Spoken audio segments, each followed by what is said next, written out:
Restaurant pump on my dick. Wow. On my dick. Wow. Dictionary. That's the first 8 seconds. unexperienced on my dick I've ever heard. Restaurant punk on my Dictionary? There you There, go. that Perfect. works. Nicely I done. don't get that. Nice. Chef Joe. All right. Chef Joe. Our boss, producer, director has a Ask us question here. for us. When you're behind the line, what circumstances is it a necessity to turn a blind eye to? Interesting. All right, so we're gonna run with that. Okay. Pete, did you understand what you just I asked? kind of got the gist of it. So Do you have an example? So our executive producer asked us, when is it necessary to turn a blind eye in the kitchen to something?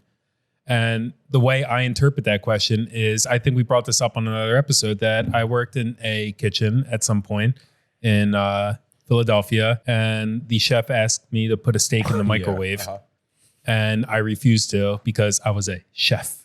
And it was against my inner feelings, my whatever you want to call it, to do that. Chefiness. And I turned a blind eye to that at a direct order because I wanted to get that steak out correctly. And him, as an owner, wanted that table to get food immediately.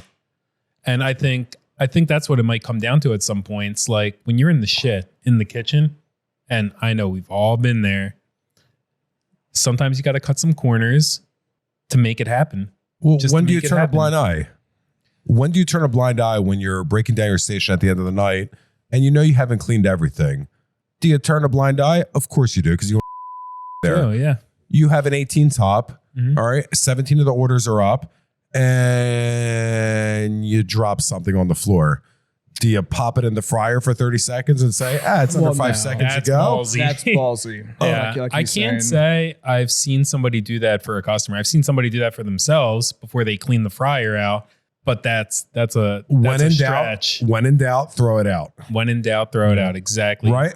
You agree with that, Joe? I know. So, yeah, anytime somebody would ask me, "How does this smell?" I'm like, if you're questioning it, throw it out. Once you Or lose- feel free to eat it if you're confident. Once you lose that integrity of dropping something on the floor and then trying to serve it to a customer, it's Yeah, you can't call you're- yourself a chef that's anymore. It's- yeah. Yeah, there's That's no where you draw the 5-second rule in the restaurant There is field. no 5-second. I've rule in eaten the things off the restaurant. floor. That's for myself though. I mean, Joe, like, what if it was- good call, buddy? It's like- Actually, what if it was Wagyu?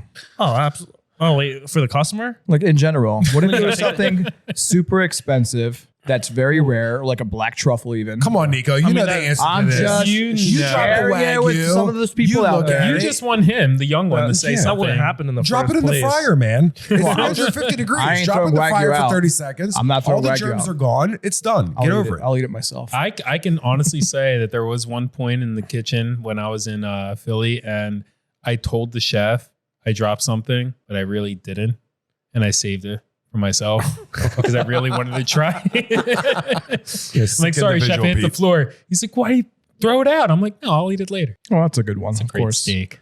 I thought she was fucking also as well. It could follow the same lines as when you're super busy, you're like 9 checks up, 12 checks up, 4th of July weekend, trying to make all the plates look as pretty as possible, but you're so busy, you're not making all those plates look as pretty as possible. Sure. That's where you kind of do a blind eye we've too. all done that. Sure. Like it's just okay, as long as it's not like a slop on a plate, Yeah. but you might forget some garnish or this, that. Well, it's I the think same that's- thing. Like Yeah. when you go to a breakfast joint, I just use breakfast because it's an easy one to pick on.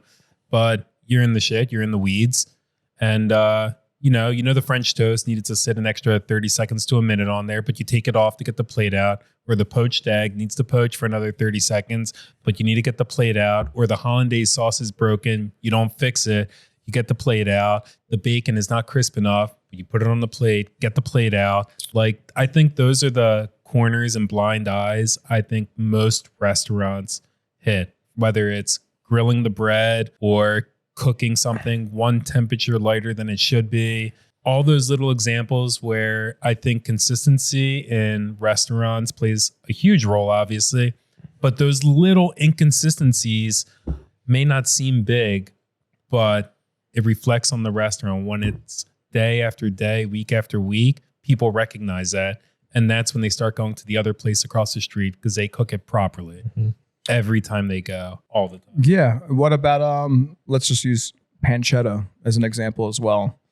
You ran out of pancetta, you got bacon, you crumble it up, Yeah. Pass it off as I've seen pancetta, restaurants right? do Yeah. that, yeah. You think people out there really know the difference between pancetta and bacon? Potato, decaf, regular coffee. That's the Are you going to be okay? I mean, it depends on. I'm gonna be okay. If that What are you person's telling me? gonna be okay. Well, look, there are people out there. First of all, I know specifically one big company that doesn't serve regular coffee.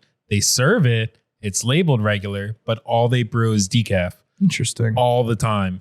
Because they're like, if you give a regular coffee to somebody that asks for decaf, all hell breaks loose. But if I give decaf coffees to everybody and they believe it's regular, all is well. Up. Yeah. It's true. That's what they did. It was a catering company. It's It was actually, a it's actually huge genius. I was going to say it off catering camera, company. but wow. That's it. Yeah. And that's all they would do. So how do we turn blind eyes in the kitchen? How often do we change the oil in the fryer? Is there a set rule on when to change the oil in the fryer? Is it every day? Is it every 2 days? Is it every 3 days? Is it once a week? Does it depend on how busy it is? Is it, do you strain it out and then repurpose it? Do you get rid of it and put a new one in? So the question is, when do we turn a blind eye in the kitchen? When you're cooking on a flat top grill, all that grease, you use a tray, you bring it to the bottom, you scrape it to the side, and then there's that little lever on the bottom where you empty it out. Do you empty it out every night? Do you let it sit there for a couple days? There are so many ways to turn a blind eye in the kitchen. But sooner or later, a thief always gets caught. Mm-hmm. The original question was, Peter, what was the original question? The kitchen turns a blind eye at points in times. What are those points in times when it turns Like a when blind it's a eye? necessity. Yeah, so for our audience, when it comes to the front of the house, you can turn a blind eye to many things, but really it comes down to the kitchen is the quarterback of the restaurant. So for the truth out there for people is everything getting done I think in their dream world, everything is getting done perfectly. We're all wearing plastic gloves. We're not smoking cigarettes.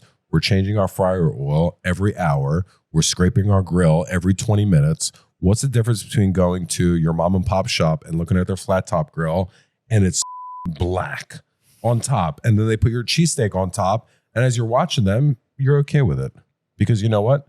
You trust them. We trust our kitchens. How many times do we go to restaurants and sit in a dining room and without even seeing the kitchen, do we just close our eyes and we, as a guest or a customer, turn a blind eye to what's going on in the kitchen? There has to be trust, right? So our obligation as chefs, line cooks, restaurant owners is to keep that trust going. Would you agree? Yeah. Yes. So Sure. Pete, what's our original question? When do we cut corners? I feel like it's a broad question. And I feel like if you're asking in the kitchen from a breakfast, lunch, dinner joint, I feel like everybody's going to have different answers and they all have their interpretation of it. But As long as it's not affecting the health of the customer. look, Chef Nico, when have you ever cut a corner in the kitchen? Be honest. Many times. And that was back to my original, Give me a specific Plating. example of when you cut a corner in a kitchen. While you're plating wise. cooking. What's that? Plating wise. It comes down to Plating-wise. plating wise.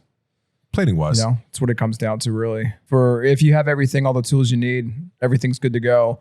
Nothing's bad. Everything's proper for giving to consumer. And you just doesn't look as pretty as it should be. I'm going to That's ask you my guys a cutting question corner. before we sign off. Why aren't there more women in the kitchen?